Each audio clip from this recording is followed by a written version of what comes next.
What's up? Welcome to the Existential Stoic podcast. Do you feel like you just are so busy and rushed all the time? There's never enough time in the day. You'll never get the things done you want to get done. Or on the flip side, do you ever feel like you're just going so slow and you'll never be able to get that momentum back?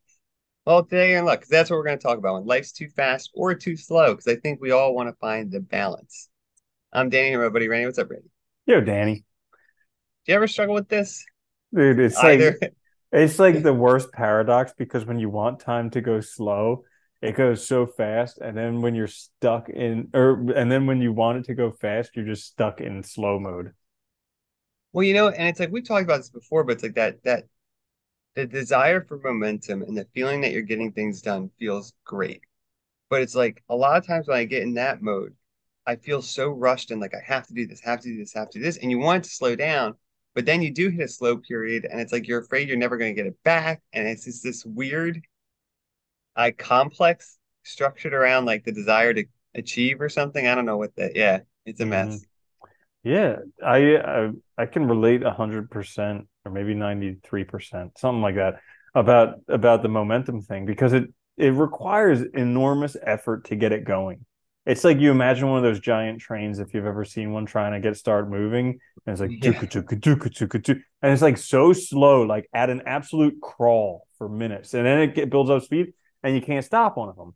But it's the same thing with momentum because you it requires, especially when you're not feeling good. Like I've been in situations where I had zero momentum and I was feeling terrible, and it took what felt like, enormous effort to get started. And so being afraid of losing that is yeah, definitely a fear. Well, that's the worst part too, right? It takes all this effort to do things that you normally do seemingly easily.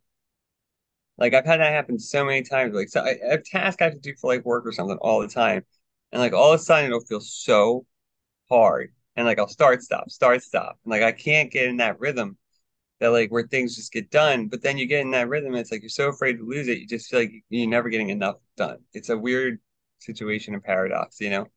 Because Mm-hmm. I think part of the problem is like at least for me is like there's no upper limit to what we can do. There's a lower limit, of course, which is nothing, I guess. But once you start doing things, it's like and learning things, like there's no upper limit to what you can learn, to what you can The achieve. lower limit is actually playing World of Warcraft for 24 hours a day. Yeah, right. Oh God. I've been And there. it's like, yeah. But it is, it's true. It's like, like there's no upper limits. And like if you don't have a good definition of that, or you don't have a good sense of like where you want to be, I guess, it can feel so stressful and so overwhelming because it's like, well, I could learn that, I could do that, I could do that. It's like, and the learning program was such a good example of this because there's so many tools now that didn't exist before, and it's like they're very similar, so you can move from one to the other relatively, smoothly, but it is a learning curve. And it's like you just feel like so overwhelmed because like I gotta learn that, gotta learn that. And it's like, well, I don't have all that time. So what do I focus on one thing? Do I focus on 20? What do you do?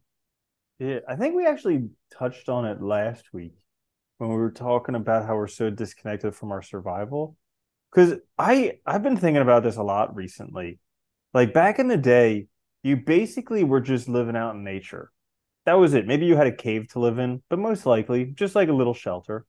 And you had whatever people you lived with, and that was it. And then you'd be just hanging around. You'd be like, "Oh, I'm hungry. Oh, what's this feeling? I'm hungry. I got to do something about it." So you're like, "Well, I better go. I don't know, harvest some tubers or go kill something so I can eat it." And then you did the work, and then oh, the hunger's gone. That feels good. And then you're horny, and so you go find Yeah. somebody else and you have sex with them, and that was like, oh, that's gone. And it's like these simple things, but nowadays it's like so complicated. Like if Yeah. we're hungry, easy. There's a million different things. Like it's actually harder now to figure out what to eat than to actually go out and probably kill something back in the day. But it's there's not that connection between our primal desires and them being fulfilled. And we get so Yeah. lost in that area. Yeah, it's true. I think that's part of it. It's just gotten so complicated. And like, again, we have so many options. And like, so many things we can do. And like, I mean, human beings are creative beings. They are. I mean, we can think of lots of things to do, to make, to create, and all. And it's great. It's awesome. But it's also, you get caught up in like, I think the race of everybody else, societal expectations you place on yourself and all, and it just gets overwhelming too and stressful. And like, I'll give you a good example. Like this week, like I was telling you earlier before we recorded, but like the weather here has been like a freaking roller coaster.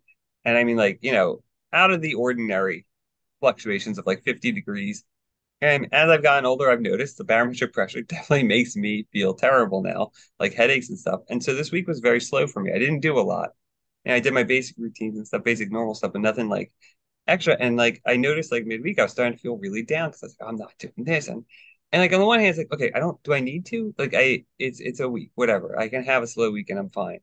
But there's this other part of me that's like, I need to do that. I need to do that. I need to get it done. And it's like, I need to find that balance where I can like accept slow times, lean into the fast times, but also not get overwhelmed on either, I guess. Does that make sense? Oh, yeah, totally.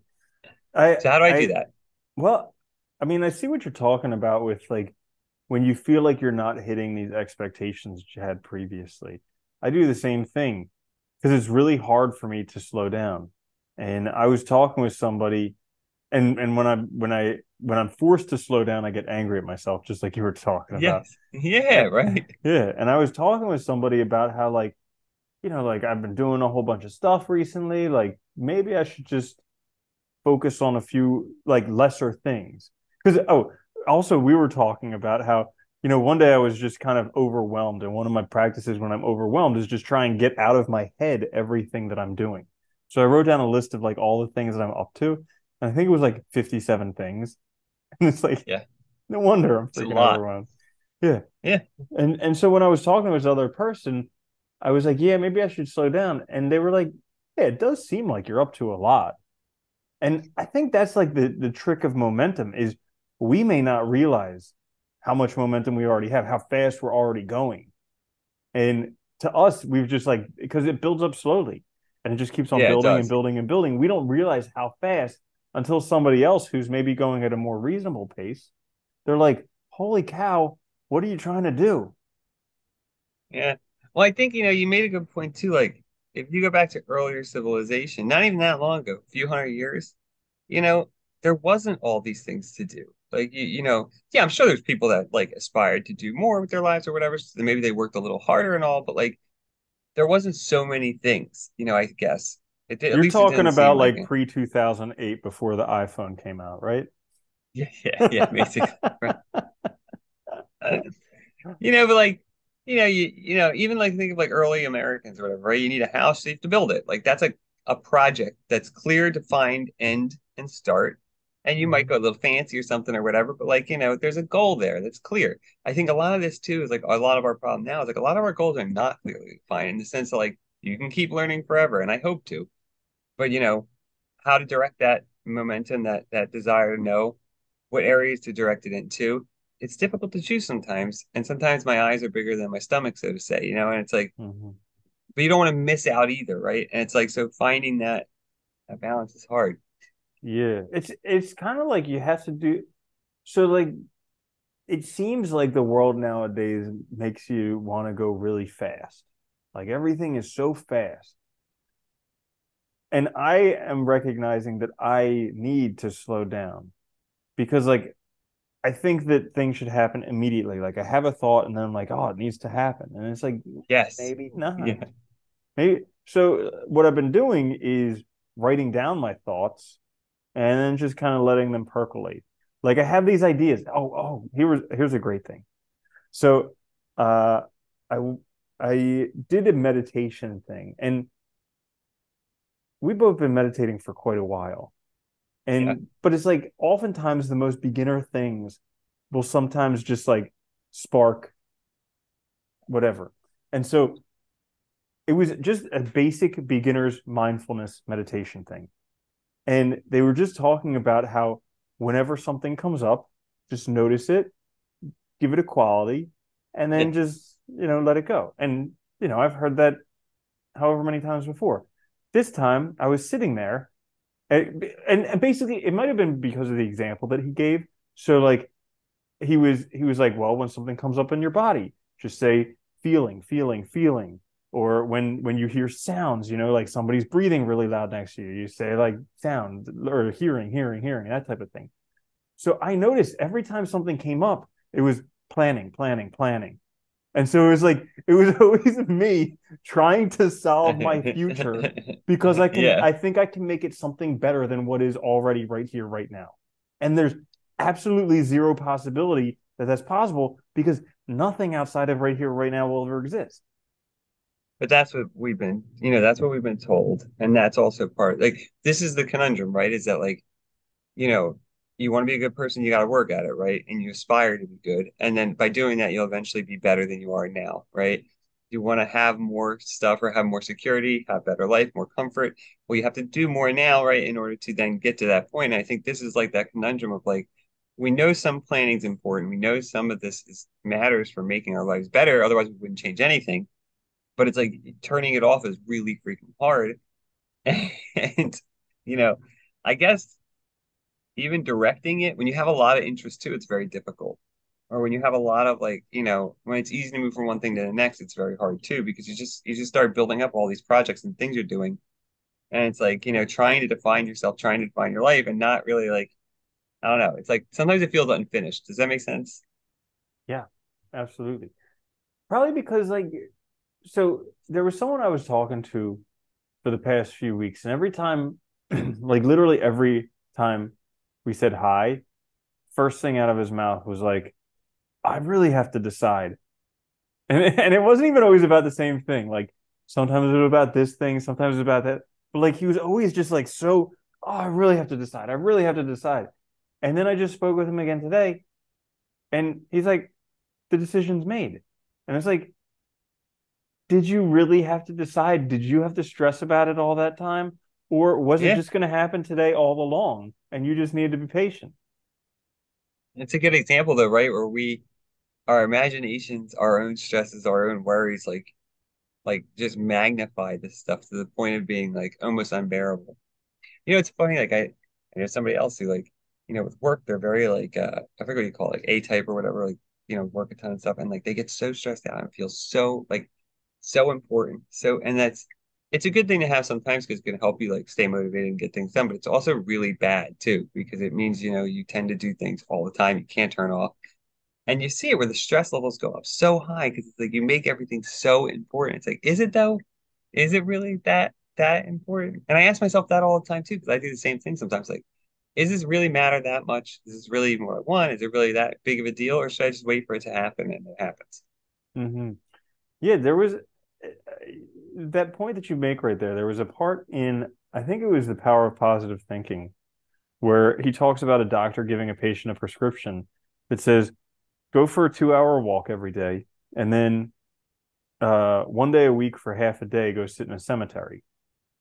And the guy's like, well, I don't have the time to do that. I'm so busy. I got this whole business I'm in charge of. And he's like, yeah, you need to go spend a half day every week in a cemetery so you can see all these other guys who thought they were just as busy as you, who thought the world rested on their shoulders, and you can go Yeah. see where they are right now. And how little it matters in the end, right? That's the other conundrum too, which is like, at the end of the day, none of it matters. Whatever you achieve that you don't bring with you doesn't matter. Whatever name you think you're making for yourself doesn't matter because it may or may not even, you might not even notice it and something happens and your name gets right, like, and you won't know it anyway. It doesn't matter. But we put so much weight into it. I hear so many people talk about now, like leaving a legacy. And it's like, to what? To who? How do you even know you're going to do it? You can't control that. Mm-hmm. It happens or it doesn't, but it has no bearing on what you do necessarily. That's like letting externals dictate your life, right? And your choices. Yeah. And even a legacy gets lost. Like Marcus Aurelius, I was listening to meditations today. He was talking about that exact thing. He's like, pretty much most people, when they breathe their last breath, they're gone. Like, gone, Yeah. gone. Even if you did something that like lit a spark, even if you're a Zuckerberg or a Musk or a Marcus Aurelius, still gone eventually. Yeah. And there'll be another one. That's the other problem. Like people don't realize this either. Like, there's rare exceptions, but even then they don't know they're gone. They're gone still. It doesn't matter. It's like what is this desire? And I think it was I think part of it is that desire to be immortal, to be remembered forever, to be thought of forever, to have some aspect of ourselves continue. There is that drive for a lot of people, and it's very difficult to, figure it out and how to and like you said too, we don't know the future, so the planning part gets tricky too, because you can plan forever and never plan for the right thing because you don't know Hmm. what's going to happen, or you don't know what shifts are going to happen in the world that, are going to make those plans irrelevant. Yeah. Yep. Yeah, it's so tricky. Worrying about the future, having anxiety around that. It's just Oh like this God. loss of control. A bunch of control freaks nowadays that want We instant are. shipping. Well, that's the problem, right? We want everything right now, and we want to be in control of everything right now. It is funny. I know how you Dude, feel too. It's like, yeah, go ahead. I was just thinking, like, imagine taking somebody from now, 2023, and like dropping them back in 1990, when like you had beepers or whatever, maybe, Maybe, yeah, they would lose their mind. You had like a tape deck. And yeah. They'd be they'd like, be like, things move so slow. I know, what am I supposed to do? It reminds me of freaking Bill and Ted's Excellent Adventure. Like Yeah. you would just be like, what are we doing here? You remember too, like people, you had to rewind your VHS tape, or that they charged you money because they had to rewind. Yeah. Man, I was remembering But that the other day. That was crazy. yeah, it's instant access though, man. And I think the instantaneousness of things because of technology has put pressure on us that never existed before. I mean, it still existed in the sense that, like, yes, I remember being young and being in school and stuff and still like thinking like I gotta do this, gotta do that. But there's a different level of stress to it than I think now, because there's this instantaneous now, and we see so many examples of instantaneous success, and or what seems like, whether it is or isn't, it's debatable, but Hmm. and arguably probably not. I think this it makes it very hard. Yeah. I had over this past week, I had some time to think, and I was actually I think my perception of time changed this past week to where like I realized the Renaissance was what, like the 1500s or something like that. And Yeah. I was like, that's only 500 years ago. Like it seemed so long ago before, but then I was like, that's only 500 years ago. And like, yeah, I saw something the other day on watching something. It was like it's talking about the Civil War. It was like almost like 140 years ago yeah, in 1860 the or US. something like that. I don't know. Yeah, Yeah. it wasn't that long ago. Whatever it was not that long ago. And in my head, I was like, man, I always thought of it as being like, first of all, I always thought of it being history so long ago that in reality probably was before this country even started. So like my sense of time is so messed up, but like, it's just funny because it's like you think of these things as being so far in the past, but it's like it's been like a few generations, or a handful of generations, which Hmm. is not that long. Yeah. It's nuts. Yeah. Especially when you compare it with like the how long the universe could go on. Oh yeah, and how long things have just like been going. It's insane. We're such a blip in time. Yeah, Yeah. what was it? Dinosaurs were around for 250 million years, roughly.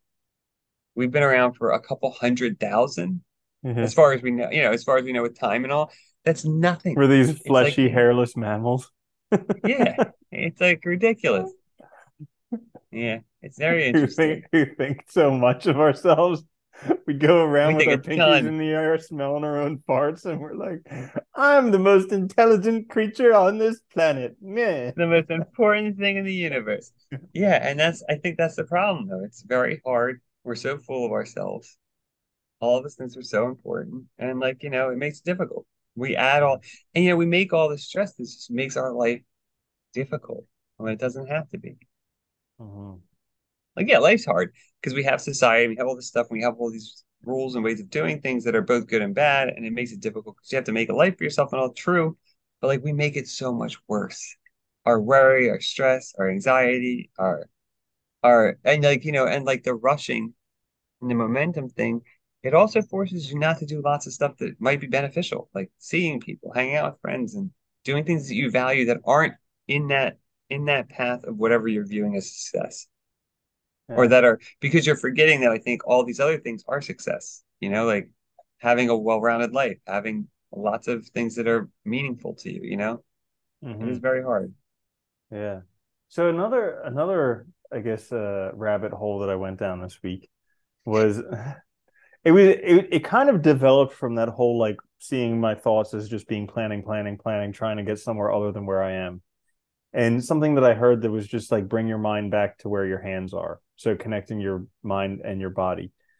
And something that I heard a while back, I think it was like some monks or something saying that the best thing that you can possibly do on this earth in your life is to become enlightened and help other people do the same. Like that's the greatest contribution that you can make. And it's like, how could that possibly be the greatest contribution? What? That Sit in a monetary or a monastery my whole life and become enlightened? How is that going to help the world? And it I was thinking about it and I was like, well, because then you would actually be here as opposed to just being like a walking zombie. And then, all the resources that you have, all the resourcefulness that you have, you would be able to apply it right now, like when it's necessary, not planning about something in the future that'll never happen, not trying to win an argument from years ago, but actually you would be right here and then you would be able to use all the best of everything you have yeah. right here. And it's funny, instead of like, contributing to inequality, to environmental disasters, to strife and discord and all of this, you'd be actually, stopping it. Yeah, I know. Instead of making sure you blame it on somebody else and virtue signal about it on social media, you would just, choose Do paper it. over plastic, Yeah. whatever. It's kind of funny, right? Hmm. Like maybe we would. That's Yeah. the other thing, it's like it's hard not to buy into the world around you Yes. because it's Real. affirmed constantly, right? Reality, I mean, this is affirmed all the time. Hmm. And like, Reality is just but an it's all made up. illusion, albeit a very Yeah. persistent one. It's That's what very Einstein persistent. said. Yeah, Yeah. that is true. No, it's tough It is because hard. like we get so disconnected from, I guess, what we're supposed to be that it I was trying to figure. I mean, it's possible that becoming enlightened is one of the best things that you could do for humanity. It's There's possible. lots of things that are the best things that you can do for humanity, Yeah. probably, I'm sure. Yeah. But it's like my crazy mind thinks, oh no, I'm supposed to be super, super wealthy, supposed to have the perfect body, have a partner that everybody thinks is the most gorgeous thing that's ever flown down from the sun, have amazing children and amazing pets, and just have this incredibly awesome life with no problems ever, happily ever after. And, Who's maybe, deluding themselves? It's funny, right? but Clearly, it's the it's monks in the monastery deluding themselves. it's so easy to buy into though, and it's so easy to, get caught up in it. I think it is. I mean, and it's even when you do recognize that something might be better, it's hard to even convince yourself that it would be, and to think like, oh, whoa, whoa, wait, if I just give it a little more time, a little bit more effort. I think I told you a while ago, I've been trying to do recently, like when I run into problems, I've been telling myself like I get to do this thing. I don't have to.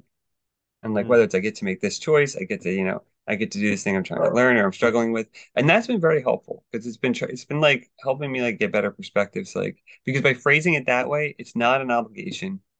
It's not a stress. It's something I can choose to do. And I can also choose to do it later. And it's been helping. mm. That's actually been like calming me down a little bit, I think. Yeah, that's a good one. Especially because most of the stuff that we do is stuff at one point we chose to do. And wanted to do, right? Yeah. And like and it's fun, all of it. And most of it's stuff that I both want to do and actually enjoy doing. And it only becomes a point that I don't enjoy doing it when I stress myself out about it and make it into not something that I wanted to do and chose, but something that I have to do. Because that strips you of that freedom and the agency. Hmm. Whereas when you choose it, you still retain that agency and freedom. So make Hmm. it a choice. Yeah. You remember you remember when we read the thing from AA just for today? And Yes. it was like, Yeah. just for today, I'll do things I don't want to do just for exercise. Yeah. I've been having to do that recently because it's come up like a couple times where there have been things that I didn't want to do, and I was just like, I'm just gonna do it for exercise. And then it was like it Yeah. was great. I had a great time, but it was like getting to actually doing it. That was the tough I part. mean, you know what that's like too? I remember I read, I forget who this was, so I can't give them credit for it, but I remember reading someone who, the guy, he was, it might have actually been in a book. I can't remember. It might have been in actually a Neil Stevenson book, the main character, whatever. It might not be a real Now you person, sound like one of but your customers coming in the borders. They're like, I know, right? it may be a book, or maybe it was a movie. Actually, it could have been a Yeah. CD. You know what? Yeah. I'm pretty sure it was a lecture that I went to. Anyway, so yes, it was the character. But what he says, like, he struggled like presenting and doing these things. But what he told himself was that like this was just a test. This was just like a first run through. And it actually is a pretty good method because, like, like if you get stressed out, like say presenting or something, or like doing something you get stressed out about, like treat it like a run through, like just a practice run. I mean, after Tell all, yourself, that's what this life is. This is just a yeah, test. it's Just a just a run through. practice run. Figure it Yeah, out.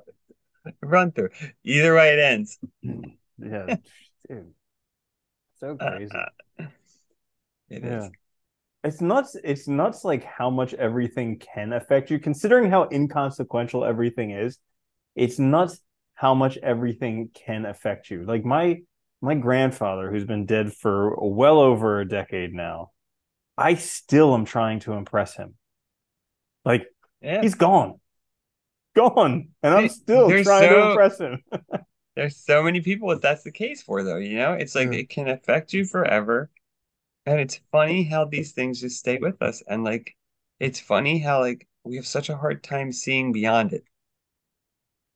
Even when we know what we're doing. That's the other funny thing. Like it's very difficult. Hmm. Yeah. But I think, going back to something I don't know if we mentioned it, I can't remember what the hell we mentioned, but like slowing down can be very helpful in that case, I think too. Hmm. Like slowing down, asking yourself like what you want to do, making a choice, and remembering that, like we don't have to get it right. There is no right. There just Yeah. is this. Hmm. Yeah, and kind of like following. I think following your joy is kind of useful. Yeah, Like, be helpful. yeah. I think the biggest problem is too, we were convinced I don't know, at some point convinced everybody that we were competing with each other. Mm. Hmm. Because I think that's where it comes from, right? Because if I don't do this, then I lose to, I don't know who. I don't know, but like it's that sense of like I'm gonna either like this idea that we win or lose something. And it doesn't Mm. make any sense in this context, but we treat it that way. Yeah. Like everything's own award ceremony that I could win or lose, and I don't want honorable mention, you Hmm. know? Don't worry, we've got enough deaths for all of you. Yeah, I was going to say coffins, but we might run out of coffin material. We've got enough yeah. deaths for all of you. Don't worry, it's Don't guaranteed. worry. You're good. Yeah. When I went to vet school, that's what they told us, and it helped out a lot because a lot of the other vet schools were very cutthroat. Like you had to be very competitive to get into veterinary school. A lot of graduate And schoolers, yeah. yeah, and Everything's so a competition. It's stupid. yeah, and so when the other students would always like meet students from our school, and they'd be like, "Oh my gosh, you guys, it's like you all get along, you help each other. Like, how does that happen?" And they're like, and we're like, "Well, the first week was just like a leadership team building type of week, and they told us they have enough diplomas for all of us, so we had to compete to Yeah. get here. We don't need to compete anymore. Now we can work together." And that was it. Well, and the problem is that competition is toxic too, because it makes people steal each other's ideas, afraid of working together. And that makes you limited. It makes Hmm. you, you don't grow as much, you don't learn as much, you're more stressed out about all these things that are make believe and not even really actual factual things that matter. Hmm. Instead of doing what you're there for, which is to become the best vet you can. Yeah, bingo, Yeah. bingo. But yeah, so it's it's like too fast, too slow. Reminds me of Goldilocks. Like this bed's too hard, this one's too or what was it? Porridge? This porridge is too hot, Porridge, it too was cold. porridge. But then she Yeah. gets eaten anyway at the end, doesn't she? Yeah. I have no idea. It's been a long time since I've read that I one. don't know. I don't remember But it either. yeah, it's kind of like you gotta strike the golden mean. Can't be too slow, can't be too fast, has to be somewhere in the middle, and it's never gonna stay good forever. It's gonna have its ups, its downs, it's over, it's out. I was reading something somewhere, and they're like, there was this saying that I thought was great. It was Days of honey, days of onion. It's just like, yeah, that's pretty much it. Days of Well, honey, days of onions. yeah. Well, and we think we're all in competition and we gotta win. And I think part of the problem is too, we forget that like good and bad experiences are all experiences. It's good that you're having experiences, just in general. It's our interpretation of them makes them good and bad. And when we feel like we're competing, it ups that ante, I think. And like if we just experienced and appreciated the fact that we had experiences, we'd be good. Hmm. Yeah, Yeah. Yeah. So I think we solved that problem. probably. We'll save the next one for next week, though. Yeah, yeah. Find the middle area. That's what you need to do. All right. But thanks for joining us. This is the Existential Stoic podcast. When life is too fast or too slow. Listen wherever you get your podcasts. Watch on YouTube. Please like, share, subscribe. It helps out. Helps us out a lot. We'll be back later this week with a quick fix. Until then, though, later, Andy. Later, Danny.